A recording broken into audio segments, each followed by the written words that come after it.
বেদাত যে ব্যক্তি করে, বেদাতের সাথে যে লিপ্ত হয়, ওই ব্যক্তি আমল করবে কিন্তু আমলগুলো আর কবুল হয় না। আমাদের আমলের অবস্থা বলছিলাম কত খারাপ। বিশ্বনবী সেজদায় যেতেন, মা আয়েশা বলেন আমি মাঝে মাঝে ভাবতাম রাসূল বুঝি সেজদায় মরে গেছেন। আমি সিমটি কাটতাম, উনি পা নাড়া দিতেন, তখন বুঝতাম যে মরেন নাই। মা আয়েশা রাদিয়াল্লাহু তাআলা আনহা বলেন রাসূলুল্লাহ রুকুতে যেতেন, এত লম্বা রুকু, মাথা তোলে না। আমি ভাবতাম রাসূল বুঝি সেজদার কথা ভুলে গেছেন।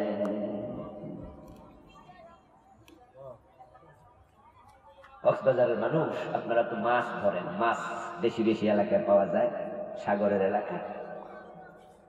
জেলেরা মাছ ধরে জাল দিয়ে, জাল যদি একটু সেরা টিরাও হয়, দু চারটা মাছ পাওয়া যায়। কিন্তু যে জায়গায় দৌড়া দৌড়া রাখে, আমাদের কুমিল্লা কইডারে দুলা। আপনারা কি দুলা মিলছে? একটা দুইটা কথা মিললে বোঝা গেল। কারণ আপনারা লোকেরা যখন নিজেরা নিজেরা কথা কয়, আমি শুধু শূন্য খাই, অর্ধেক বুঝি আর অর্ধেক কিচ্ছু বুঝি না। মাঝে মাঝে দিকে শুধু মাথা লাগে কি কইতাম। আমার বন্ধু ডোলার মাঝে মাছ রাখে, জাল ছিঁড়া হলে চলে, কিন্তু ডোলা যদি ভাঙ্গা হয় তাহলে চলে না। কারণ সেরা জাল দিয়াও দু চারটা মাছ পাইলে, ডোলা ভালো হইলে দুই চারটা বিক্রি করো, চাল ডাল কেনা যাবে। কিন্তু ডোলায় যদি ছিদ্র হয়, মাছ বেশি পাইয়াও তো লাভ নাই, টান দিয়া দেখবে একটাও।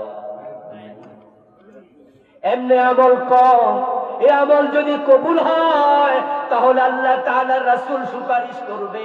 আমল যদি কবুল হয়, আল্লাহ বুঝবে আমার বান্দা কিছু আমল তো করছে, আমি তো আমলের শর্ত দিছিলাম, হে বেশি পারে নাই, কিছু হলো করছে, এবার আল্লাহ তাআলা মাপবে, ওজন দেবে। কিন্তু যদি আমল কবুলই না হয়, তাহলে শর্ত পূরণ হলো না।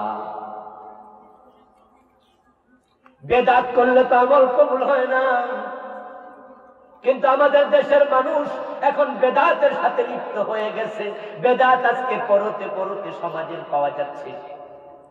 এর কারণ হলো অনেকে বেদাত কিতাব বোঝেই না, অথচ বিশ্বনবীর বক্তব্য কত শক্ত শোনেন। কালান নবী সাল্লাল্লাহু আলাইহি ওয়াসাল্লাম, আল্লাহর হাবিব বলেন মান হাদাসা হাদাসা আও ওয়া মুহাদাসা ফাআলাইহি লানাতুল্লাহি ওয়াল মালায়েকা ওয়ান নাস আজমাইন। যে ব্যক্তি বেদাত আবিষ্কার করবে অথবা কোন বেদাতীকে সহযোগিতা করবে, রাসূলুল্লাহ বলেন ফাআলাইহি লানাতুল্লাহ, তার উপর আল্লাহর গজব করুক, আল্লাহর লানত। রহমাতুল লিল আলামিন লানতের বদদুয়া দিছে বেদাতকে। শুধু আল্লাহর লানত নয়, ওয়াল মালায়েকা, ফেরেশতাদের লানত, ওয়ান নাস আজমাইন, বিশ্ব মানবতার লানত করুন। রাসূলুল্লাহ সাল্লাল্লাহু আলাইহি ওয়াসাল্লাম বলেন হাসরের দিন আমি তোমাদের সবার আগে হাউজের সামনে চলে যাব, হাউজে কাউসারের কাছে যাব। আনা ফারতুকুম ইয়াউমাল কিয়ামাতি আলাল হাউজ, আমি হাউজের সামনে সবার আগে হাজির হব। ওই হাউজে কাউসারের পাশ দিয়া আমার যত উম্মত যাবে, আমি সবাইকে এক গ্লাস করে পানি খাওয়াবো। মান শারিবা মিনহু ফালা ইয়াজমাউ আবাদা, যে এক গ্লাস পানি হাউজ থেকে পান করবে ওই কাউসারের পানি, সে কোনদিন আর পিপাসিত হবে না। মা হুয়া শাদ্দু বিয়াদাম মিনাল লাবান ওয়াহলা মিনাল আসাল ওয়াতিয়াবু মিনাল মিস, ওই পানি হবে দুধের চেয়ে সাদা, মধুর চেয়ে মিষ্টি, মিষ্কের চেয়ে সুগন্ধিওয়ালা। কি জানু কানুজুলিস সামা যাওয়ায়াহু সাওয়াউন মাসিরাতা শাহর, সেখানে গিয়ে তোমরা লাইনে দাঁড়ায় কষ্ট করা লাগবে না, সেখানে গেলে বিশাল ভিড় লাইগা যাবে, তুমি বাদ করে যাইবা, এমন টেনশন করো না। রাসূল বলেন ওই হাউজে কাউসারের পেয়ালা হবে তত, আকাশে তারকা আছে যত। আমার উম্মত পানি পান করে, এবং এত বিশাল হবে হাউজে কাউসার, একটা ঘোড়া যদি লাগাতার 1 মাস দৌড়াতে পারে, শুধু যাবে।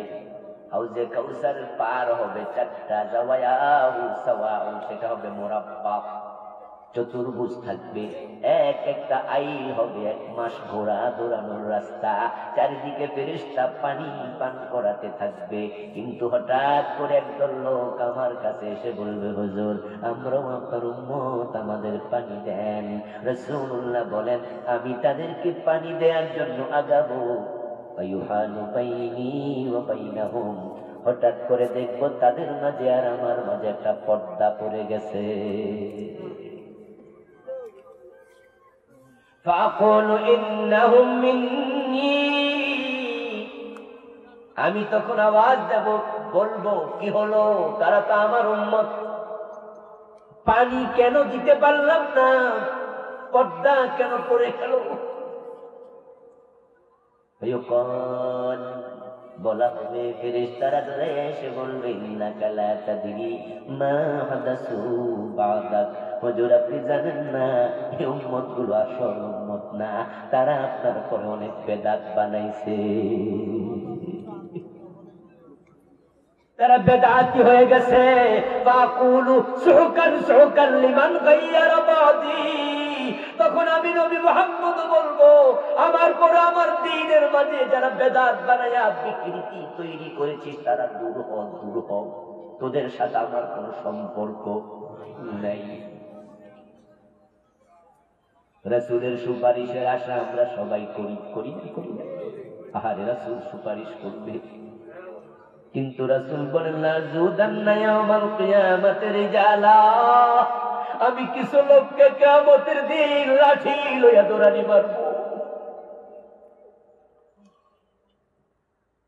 কামা তুজাদুল গরীবাতু মিনাল ইবিলি আনিল হাউজ, এটা সহিহ বুখারীর riwayat। তোমরা কষ্ট করে আরবের লোকেরা খাওয়ার পানি সংগ্রহ করো, তোমাদের ব্যবহারের নতুন পানি, গোসলের পানি অ্যাভেলেবেল না, অনেক দূর থেকে আনা লাগে। তুমি একটু পানি আনছো, ওই পানি যদি অন্যের ওটাই খাওয়া শুরু করে, তুমি লাঠি লইয়া ওই ওটারে যেমন দৌড়ানি মারবা, হাসরের ময়দানে আমার কিছু উম্মত পরিচয় দিয়া হাউজের কাছে আসলে আমি লাঠি লইয়া দৌড়ানি মারবো, দূর হ, দূর হ। হাল্লাত শাফাতি ইল্লা সাহিবা বিদআ, রাসূলুল্লাহ সাল্লাল্লাহু আলাইহি ওয়াসাল্লাম বলেন, আমার সুপারিশ হবে আমার উম্মতের জন্য, কিন্তু যে বেদাতি হয় তার জন্য সুপারিশ নাই। আমল কবুল হইল না, সুপারিশও পাইলেন না, বেদাতি হলেন উপায় থাকবে না। এবার আপনারা একটু বলুন তো, বেদাত করলে যদি এত বিপদ হয়, বেদাত থেকে বাঁচা দরকার আছে কিনা? আপনি তো সিজেনই না, বাঁচবেন কেমনে? এখন বাঁচতে হলে জানতেই হবে, একটা অ্যাডভার্টাইজ আছে না, বাঁচতে হলে জানতে হবে, বিভিন্ন পত্রিকায় পোস্টারে অ্যাডভার্টাইজে, টেলিভিশনে, রেডিওতে, বাঁচতে হলে জানতে হবে। কিসের অ্যাডভার্টাইজ এটা? ও ভাই, আপনি ব্যভিচারী নন, আপনার এইডস হতে পারে। জেনা করতে করতে আল্লাহর গজবে পড়ছে, তাকে আল্লাহ এইডস রোগ দেন, কিন্তু আপনি জীবনও জেনা করেন না। ওই এইডস রোগওয়ালা ডাক্তারের কাছে গেছি, অসুখ হয়েছে, জ্বর হয়েছে, ডাক্তার তাকে একটা বাতের ইঞ্জেকশন দিছে, বাত আছে, ওই ইঞ্জেকশনের সিরিজটা যদি আপনি পরের দিন যান, আপনার আরেকটা ডাক্তার ঔষধ, কোন একটা ঔষধ ওই ইঞ্জেকশন দিয়া পুশ করে, তাহলে ওই বেটার এইডসের জীবাণু ওই সিরিঞ্জের মাধ্যমে আপনার দেহ চলে যেতে পারে। তাই যে ইঞ্জেকশনের সিরিঞ্জ একবার ব্যবহার হয়েছে, দ্বিতীয়বার সেটা করা যাবে না। এইডস থেকে বাঁচতে হলে তোমাকে এটা জানতেই হবে। ওই আল্লাহর গজব প্রাপ্ত লোকটা জেনাকারী, বারবার জেনা করতে করতে আল্লাহ নারাজ, গজব দিয়েছে এইডস। সে গেছে সেলুনে মাথার চুল কাটতে, শেভ করতে, বেলে ধিয়া মাথার চুল কাটার পরে সাইজ করে দেয়, এখন একটু কেটে গেছে, ওই রেজারের ব্লেডের মাঝে তার রক্ত লেগেছে। 5 মিনিট পরে আপনি দোকানে ঢুকছেন, আমার মাথায় একটু চুল কেটে দেন, শেভ করে দেন। ওই ব্লেড দিয়া যদি আপনারও মাথা কাটতে যায়, একটু রক্ত যদি কোনোভাবে আপনার লাগে, ওই জীবাণু চলে যেতে হবে। তাই একই ব্লেড 2 বার ব্যবহার চলবে না, বাঁচতে হলে জানতে হবে। আপনি বলবেন এই গজব আল্লাহ আমারে কেন দিল, আমার কেন এই হলো?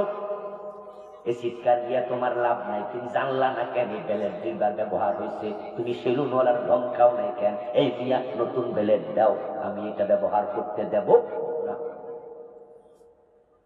হাসরের ময়দানে বলবেন, আল্লাহ আমি যে বেদাতি ছিলাম, আমার আমল কবুল হয় নাই, আমার আমনে ছাইরা দেন, আমি তো জানতাম না। আল্লাহ বলবো, কোরআন হাদিস পড়লা না কেন? না যাই না বিষ খাইলে ঝামেলা আছে না নাই? তো তুমি জানলা না কেন? এই জন্য আমরা আপনাদের জানাচ্ছি, আপনি জানুন। বেদাত হলো এমন কর্ম, যেই কর্মটা ইসলামের মাঝে আমল হিসাবে রাসূল এবং সাহাবার জামানায় ছিল না। আল বিদাতু হিয়া ইবাদাতুল মুহদাসা মা লাম তাকুন ফি জামানিন নবী ওয়া আসহাবিহি। এমন নতুন কোন ইবাদত চালু করবেন যেটা রাসূল এবং সাহাবাদের জামানায় ছিল না, এটার নামই হলো বিদআত। রাসূল বলেন, মান হাদাসা ফি আমরিনা হাদা মা লাইসা মিনহু ফাহুয়া রাদ্দুন। আমার জামানায় আমি নবী মুহাম্মদ, আমার সাহাবারা যে আমল করি নাই, যদি কেউ নতুন করে চালায়া কয় এটা করো করো, এটা করো না, এটা ফেলে দাও, এটার নামই বিদআত। এটা করলে ইসলাম বিকৃত হয়ে যাবে। বিদআত মানে কিছু আমল বাড়াইয়া দেবেন যেটা ইসলামে ছিল না।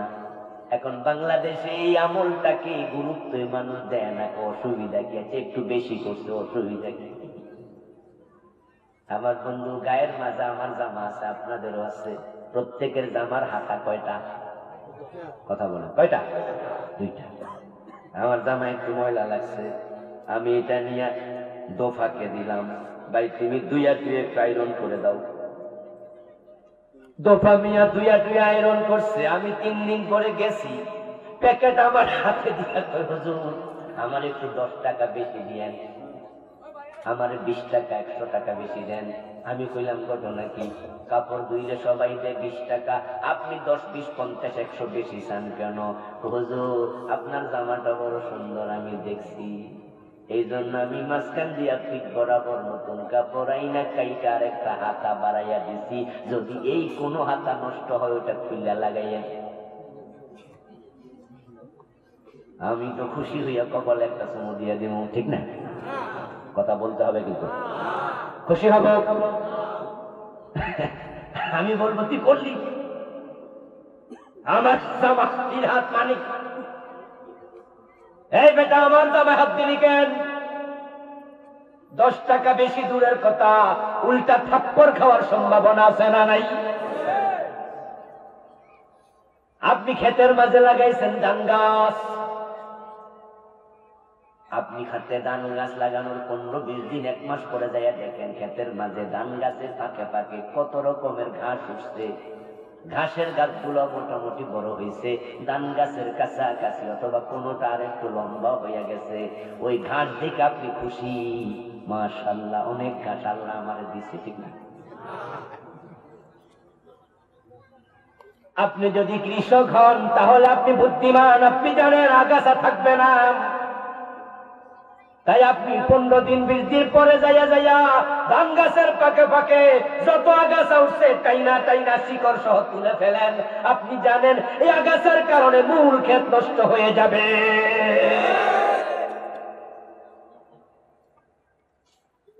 বিশ্বনবী বলেন, আমার ইসলাম এখানে বিকৃত করা যাবে না। আল্লাহর লানত তার উপরে যে আমার দিনকে বিকৃত করে, তাকে আমি সুপারিশ করব না, হাসরের দিন হাউজের পানি দেব না, দূর দূর বলে তাড়াইয়া দেব। যখন বিকৃতি শুরু হয়, বেদাত আবিষ্কার হয়, তখনই সুন্নাহ নিভে যেতে শুরু করে। এখন আমাদের দেশে কত বেদাত যে আমরা চালু করছি।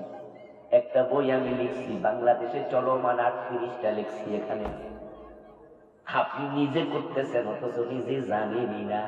যেমন বাংলাদেশে জিকির চলছে লা ইলাহা ইল্লাল্লাহ, এরপরে সুবহানাল্লাহ, আলহামদুলিল্লাহ, আল্লাহু আল্লাহ, পরে চলতেছে ইল্লাল্লাহ ইল্লাল্লাহ, আছে না? এই জিকিরগুলোর সাথে পরিচিত কিনা আপনারা? লা ইলাহা ইল্লাল্লাহ আছে, সুবহানাল্লাহ আছে, আলহামদুলিল্লাহ আছে, আল্লাহু আকবার আছে, আল্লাহু আল্লাহু আল্লাহু আছে, ইল্লাল্লাহ ইল্লাল্লাহ এটাও আছে, আছে কিনা? এখন আপনারা অনেকে এগুলোর সাথে পরিচিত, আবার কিছু কিছু এলাকায় আছে হু হু হু। আমি জানি না এটা এলাকায় আছে কিনা, নাই, আল্লাহ সারাইছে, কিন্তু ইল্লাল্লাহ আছে না নাই? আমার বন্ধু, হু হু যেমন জিকির না, ইল্লাল্লাহ জিকির না। বললে তো আপনি রাগ করবেন, তিতা ওষুধ খাইলে তো রাগই লাগে, এত তিতাকে। আল হাক্কু মুররুন ওয়ালাউ কানা দুররাব কুলিল হাক্কা ওয়ালাউ কুনতা ফারদা। বেদাত হলে যদি শফাত না পাওয়া যায়, বেদাতি হলে যদি হাউজের পানি না পাওয়া না যায়, বেদাতি হইলে আমল কবুল না হয়, দেখতে যত সুন্দর হোক ওই বেদাত আমরা করতে রাজি হব না। বেদাতের সংজ্ঞা আমি বলেছি, হিয়াল ইবাদাতুল মুহদাসা মা লাম তাকুন ফি জামানিন নবী ওয়া আসহাবিহি। বেদাত হলো ওই আমলের নাম যেটা নবী মুহাম্মদ এবং তার সাহাবারা করে। এখন ইল্লাল্লাহ জিকির কেন বেদাত? কত হুজুর তো করে, কত পীর সাহেব হুজুর করে। বেদাত হওয়ার কারণ হলো নবী মুহাম্মদ সাল্লাল্লাহু আলাইহি ওয়াসাল্লাম এবং তার সাহাবারা ইল্লাল্লাহ জিকির জীবনে একদিনও করেন নাই। করলে তো হাদিসে থাকতো, রাসূলুল্লাহ থুতু ফেলছেন কেমনে সেটাও হাদিসে আছে না নাই? কথা বলতে হবে। কোন কাতে ঘুমাইছে হাদিসে আছে না নাই? কোন পা দিয়া টয়লেটে ঢুকছে হাদিসে আছে না নাই? রাসূলের সব কাজ হাদিসে। ইল্লাল্লাহ রাসূল বলছে সেটা দেখাও। আমার বন্ধু, কত ঘাটাঘাটি করলাম, কত খুঁজলাম, পাইলাম না। বড় বড় মুহাদ্দিসদেরকে বললাম কোথায় আছে দেখাও, পাইল না। প্রায় 20 বছর একটা কামিল মাদ্রাসায় পড়াচ্ছি, 2001 থেকে শুরু করেছি চাকরি, এখন 21-এ পা দিয়েছে, 20 হয়ে গেল। আলহামদুলিল্লাহ। বুখারী, মুসলিম, তিরমিজি, আবু দাউদ, ইবনে মাজাহ, নাসাই, মুসনাদে আহমদ, মুওয়াত্তা ইমাম মালিক, এইভাবে আরো কত হাদিসের কিতাব আল্লাহ চোখের সামনে দিছে, ঘেটেছি। এখন ইন্টারনেটের যুগ, আপনি সার্চ দেবেন গুগলে ইল্লাল্লাহ জিকির নিয়া, কোনো তথ্য নেই। রাসূলুল্লাহ জিকির করেছেন লা ইলাহা ইল্লাল্লাহ, মাঝখানে ভাঙ্গা যাবে না। قال النبي صلى الله عليه وسلم أفضل الذكر لا إله إلا الله। তুমি ভাঙছো কেন? তোমার ভাঙতে কইছে ডাকে। এখন বলবে বুখারী শরীফে ইল্লাল ইসকির হাদিস আছে, মুস্তাসনা, ইস্তিসনা, মুস্তাসনা মিনহু কায়দা দিয়া বলবে জায়েজ আছে। আমি বলবো না, তোমার কায়দা আমি মানি না, তোমার কায়দা মানতে নিষেধ আছে। কোরআন হাদিসের সাথে যেটা মিলবে না সেই কায়দা মানা যাবে না। প্রখ্যাত সাহাবী হযরত হুযায়ফা ইবনুল ইয়ামান রাদিয়াল্লাহু তাআলা আনহু, যাকে সাহিবুস সিররিন নবী বলা হতো, হযরত হুযায়ফা বলেন কুল্লু ইবাদাতিন মা লাম ইয়াতাআব্বাদ বিহা আসহাবু রাসূলিল্লাহ ফালা তাতাআব্বাদু বিহা। দুনিয়ার মানুষেরা শোনো, হুযায়ফা বলতেছেন রাসূলের সাহাবী, সাহাবায়ে কেরাম যেই নেক আমলটা নেকের নিয়তে করে নাই, যেই কাজটা সওয়াবের নিয়তে করে নাই, যেই কর্ম ইবাদত মনে করে করে নাই, তোমরা সেটাকে ইবাদত মনে করিও না। এখন এই কামটা যদি এমন কোন হুজুর করে যে হুজুর আসমানে ওড়ে, পাখির মতো ওড়ে, ওই হুজুর পানির উপরে টকটক করে জুতা পায়ে দিয়া হাঁটে, ওই হুজুর এমন কোন কাম করছে, সেই কামটা কি? আপনি গেছেন দরবারে, হুজুর মাথায় হাত দিয়া কয়েকা জান্নাতে যাইবা, বউ মারে নিবা না। আপনি বললেন কোন কি হুজুর, আপনার বউ মারে ছাড়া তো আমি বাজারেও যাই না, জান্নাতে একা একা যাবো, কোন কি কথা হইলে আগামীবার বউ মারেও আনিও। পীরের কাছে বউ নিয়ে যায়, বউ দিয়া পীরের পাটি পায়, এমন মুরিদ পীর বাংলাদেশে নাই। আপনি বললেন এটা হারাম, এটা নাজায়েজ, তুমি এটা কি করছো? বেপরদা কাজ, নিজের বউ পর পুরুষের সামনে নিছো। এই মিয়া, আমার পীরের তুমি চিনো না? আমি নিজের চোখে দেখছি, আমার পীর পানির উপরে একা একা জুতা পায়ে দিয়ে আনে। ওনার কেরামত যে কত বড় তুমি বুঝবা না। এমন পীরের মুরিদ আমি, পীর কইছে পায়ে সেজদা দাও, আমি দিয়া দিছি। তুমি কশিরিক হইছে, কি বুঝো মিয়া? আমার পীর বুকুরের নিচে একটু গুতা মারছে, আমার কলব লড়া শুরু হয়েছে। রহমতের দরজা খুলে পীর সাহেব বসে আছে, বুকের নিচে হাত দিছে, কলব লড়ে।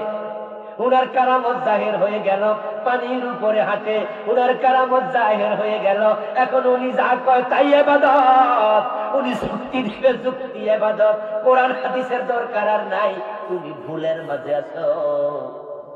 এই জন্য ইবনে কাসির প্রণেতা, তাফসীর ইবনে কাসির প্রণেতা বলেন, লাসলাইফ বিন সাদ রাদিয়াল্লাহু তাআলা রাহমাতুল্লাহ আলাইহির বক্তব্য, ইদা রাআইতার রাজুলা রাআইতুমুর রাজুলা ইয়াতিরু ফিল হাওয়া ওয়া ইয়ামশি আলাল মা ফালা তাগতারু বি হাত্তা তুরিদু আমরাহু আলাল কিতাবি ওয়াস সুন্নাহ।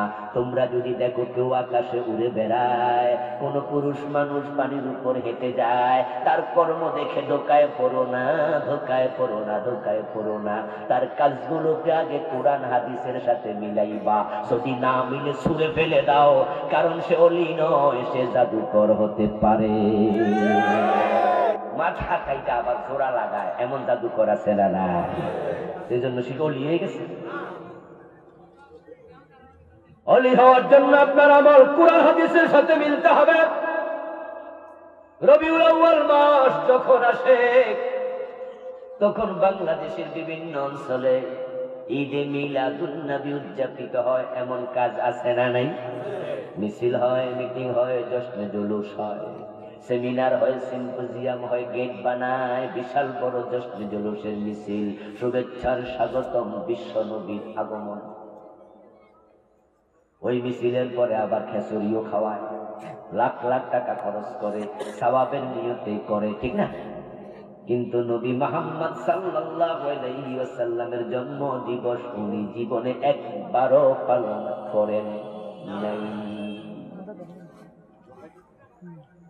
আবু বকর নিজের জন্ম দিবস পালন করেনি, ওমর করেনি, উসমান করেনি, হযরত আলী রাদিয়াল্লাহু তাআলা আনহু করে নাই। বিশ্ব নবী ইন্তেকাল করেছেন 11 হিজরিতে। সর্বশেষ সাহাবী আবু তুফাইল রাদিয়াল্লাহু তাআলা আনহু ইন্তেকাল করলেন 101 হিজরিতে। রাসূলের ইন্তেকালের পরে সাহাবারা জীবিত ছিলেন 90 বছর। রাসূলের প্রতি সাহাবাদের ভালোবাসা আমাদের চেয়ে কম না বেশি? কত বেশি! সীমানা নাই। তাদের ভালোবাসা জীবন দিয়া, রক্ত দিয়া, আর আমাদের ভালোবাসা জিলাপি পর্যন্ত। এই জন্য দেখবেন মসজিদ গুলোতে যখন মিলাদের ঘোষণা হয়, হুজুররা কয় নামাজের পরে মিলাদ আছে এবং তাবারুক। যদি কইতো মিলাদ আছে তাবারুক নাই, তাহলে বোঝা যাইতো আশিকে রাসূল কয়জন আছে। ও দোস্ত আমার, আমরা রাসূলকে ভালোবাসি, ভালোবাসতেই হবে, কিন্তু সাহাবাদের তুলনায় কিছু না। সাহাবারা জীবন দিয়ে ভালোবাসছেন। ওই 90 বছর সাহাবারা জীবিত ছিলেন। 12 রবিউল আউয়ালে ঈদ মিলাদুন নবী তারা কেউ জীবনে একবার পালন করেন নাই। পালন করা দূরের কথা, ঈদ মিলাদিন নবী এই শব্দটাই কোরআন হাদিসে নাই। এই শব্দটাই জন্ম দিবসে কেক কাটে, হ্যাপি বার্থডে টু ইউ বলে বলে, এমন কালচার মুসলমানের না খ্রিস্টানের?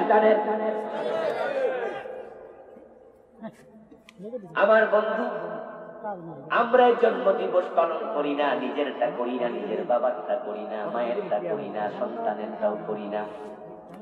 রাসূল সাল্লাল্লাহু আলাইহি ওয়াসাল্লাম আমাদেরকে এটা শিখান নাই। কিন্তু এখন একদল আশিকে রাসূল বের হয়েছে, যারা ঈদে মিলাদুন নবী পালন করছে। কান খুলে শুনুন, রাসূল সাল্লাল্লাহু আলাইহি ওয়াসাল্লামের জন্মের দিন হাদিসে পাওয়া যায় সোমবার। কিন্তু তিনি কোন তারিখে জন্ম নিয়েছেন, কোন মাসে জন্ম নিয়েছেন, কোন বছর জন্ম নিয়েছেন, এটা কোরআনেও নাই, হাদিসেও নাই, তারিখটাই। রাসূলের জীবনী সিরাতের বই আমি একা পড়ি না, আপনাদের বাড়িতে আছে, রাহিকুল মাকতুম দেখবেন, সিরাতে সরওয়ারে আলম দেখবেন, রাসূলুল্লাহ সিরাতের বই গোলাম মুস্তাফা লিখেছে, বিশ্ব নবী ঘরে ঘরে বাংলাদেশে থাকার কথা। আজকে যাইয়া দেখবেন রাসূলের জন্মের তারিখ কেউ বলছে 9 তারিখ, কেউ বলছে 12 তারিখ, কেউ বলছে রবিউল আউয়াল, কেউ বলছে রবিউল সানি, কেউ বলছে রমাজান, কেউ বলছে 570 খ্রিস্টাব্দ, 71 খ্রিস্টাব্দ। তারিখ পাওয়া যায় না নির্ধারিত, মাস পাওয়া যায় না নির্ধারিত, আমার বন্ধু বছরটাও নির্ধারিত পাওয়া যায় না। কিন্তু বিশ্ব নবীকে প্রশ্ন করছে, সহিহ মুসলিমে আসছে, ইয়া রাসূলুল্লাহ সোমবারে আপনি রোজা রাখেন কেন? বিশ্ব নবী জবাব দেয়, যালিকা ইয়াউম বুলিতু ফি ওয়া বুইসতু ফি, সোমবারে আমি রোজা রাখি, সেদিন আমি দুনিয়ায় এসেছি, সেদিন আমি নবুয়ত পেয়েছি। সোমবারে বিশ্ব নবী জন্মগ্রহণ করেছেন, এটা হাদিস দিয়ে সাব্যস্ত। আর বাকি মাস নাই হাদিসে, বছরটাও নাই হাদিসে, তারিখটাও নাই হাদিসে। তো তুমি কেমনে পালন করবা, ঈদ কেমনে করবা 12 তারিখ? এটা তো হাদিসের শব্দ নয়, এটা ঐতিহাসিকদের বক্তব্য মাত্র। আপনি বলতে পারেন হুজুর বলেন কি, এটা কেমনে হলো? আমি বলবো, আরে দোস্ত, ওটা তো জাহিলিয়াতের যুগ ছিল। বিশ্ব নবীর তো জন্মের আগে বাবা নাই, উনি যে কয়দিন পরে দুনিয়ার শ্রেষ্ঠ মানুষ হবেন, জন্মের দিন তো কাবার মানুষ বুঝতেও পারে নাই, জন্ম তারিখ লিখেও নাই। জন্ম তারিখ তো আমারটাই লেখা নাই, আপনাদের অনেকের নাই, বরং আমাদের বাংলাদেশে আধুনিক যুগ তো জন্ম তারিখ কারো 2টা, কারো আছে 3টা। কি ঠিক না? হ্যাঁ বন্ধু, আমি আমার জন্ম তারিখ কত এটা আমি জানছি মেট্রিক পরীক্ষার সময়, যখন আমি এডমিট কার্ড হাতে পাইলাম, পরীক্ষার হলে যাবো, পরীক্ষার হলে যাওয়ার আগে সকালবেলায় স্যাররা ডাইকা নিয়ে এডমিট কার্ড দিছে, ধরো নাও। এডমিট কার্ডে তাকায় দেখি 1-3-81। আমার সেকেন্ড বয়, এই কামাল তোমারটা কত? আমারটা তো 1-2-81। তোমারটা? আমারটা 3-4-81। তোমারটা? ওমা কি রে, আমরা কি সবাই 1 বছর জন্ম নিয়েছি? আমার জন্ম তারিখ 1-3-81। স্যারের জিগাইলাম, স্যার আপনি কেমনে জানলেন? স্যারে কয়, বেটা 14 বছর মিলাই লেখা দিছি, তোরা এসব বুঝবি না, পরীক্ষা দি। আমার মারে জিগাইলাম, মা আমার জন্ম তারিখ কত? আরে আমার বয়স কত নিজে না জানলো তো একটু মাঝে মাঝে মজা লাগে না, বুঝতে পারি আমার এত। মা কয়, ফুট তো জন্ম তারিখ তো লিখি নাই, তবে তুই যে বছর জন্ম নিছ তালের সিজন আছিল ভাদ্র মাস, ভাদ্র মাস তোর জন্ম তারিখ, বছর টছর মনে নাই। আমার বাবারে ধরলাম, বাবা আমার জন্মের বছর টছর জানেননি? কয়, তোর জ্যাঠতো ভাই শামসুলক মেট্রিক পরীক্ষা দিছে যেই বছর তুই হইছ ওই বছর। আমি তো খুশি, একটা তো পাইছি। বড় ভাইটা মারা গেছে, আল্লাহ জান্নাত নসিব করুক, দৌড় মাইরা গেলাম। শামসুলক ভাই কত সনে মেট্রিক পরীক্ষা দিছেন? উনি কয় 75 সনে। আমি কই ফার্স্ট না ফেল? ফেল মানে সেকেন্ড ডিভিশন পাইছি, সার্টিফিকেট একটাই উনার আছে। তাই এটা ওয়ালের সাথে সুন্দর কইরা একবারে ঝুলাইয়া রাখছে। আমারে কই দেখ, আমি সার্টিফিকেট দেখি 75, আইডিয়া করলাম আমার 75। তাহলে স্যারে দিছে 81, বাস্তবে 75। 18 বছরের আগে যদি বিয়া করতাম তাহলে কাজী দিত আরেকটা, দিত না? দিত না? 18 বছরের আগে বিয়া করলে কাজী রাজি নাই, কাজী কব নতুন একটা বানাই আনেন। তাহলে জন্ম তারিখ আধুনিক যুগে আপনারা নিজেরাও অনেকে জানেন না। আমাদের সাবেক প্রধানমন্ত্রী খালেদা জিয়ার জন্ম তারিখ লইয়া মামলা পর্যন্ত হয়েছে। আধুনিক যুগে তারিখ আমরা জানি না, জাহেলিয়াতের যুগে তারিখটা লেখা হয় নাই। এত অসুবিধার কিচ্ছু নাই। কত তারিখে জন্ম হয়েছে এটা জানা জরুরি নয়, রাসূলের জীবন অনুসরণ করা জরুরি। এখন আমরা ঈদ বানাই সাল্লাম, ইসলাম ঈদ হলো দুইটা, আমরা বানাইছি তিনটা। শুধু বানাই নাই, মিছিল দেয় সকল ঈদের সেরা ঈদ ঈদে মিলাদুন্নবী। এটা নাকি সেরা হইয়া গেছে। রাসূল রেখেছে ঈদুল ফিতর, ঈদুল Azha, are made in Bangladesh যেটা, এটা হইছে উদ্দিরাসে আরো সেরা।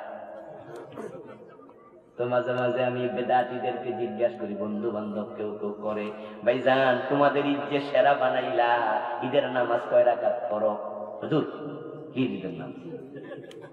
খুতবা দেওনি সেদিন। কিসের খুতবা? তো ঈদুল ফিতরে নামাজ আছে, খুতবা আছে, ঈদুল আজহাতে নামাজ আছে, খুতবা আছে, ঈদে মিলাদুন নবী বানায়া সেরা কইলা, নামাজও নাই খুতবাও নাই, সেরা কি দিয়া হইল? গরম গরম জিলাপি দিয়া।